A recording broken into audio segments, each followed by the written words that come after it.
How to turn off notification on Facebook on your iPhone. Let's get started. So for that, first of all, simply open up settings application on your iPhone. Scroll down to notification. Inside here, scroll down. Inside here, you will be able to find all the app list. Select Facebook from here. Tap onto it, then simply turn off allow notification to completely stop all alerts. If you don't want to turn everything off, you can customize it instead. You can disable sounds, banners, or lock screen notifications separately.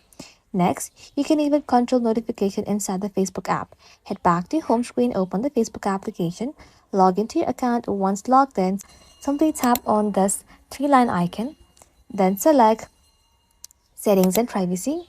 Scroll down, tap on Settings. Inside Settings, you want to go ahead and simply tap on Notification. From there, you can choose exactly what you want to receive and what you want to turn off. That's it. Thank you all for watching. If this video was helpful, consider subscribing to our channel and liking this video.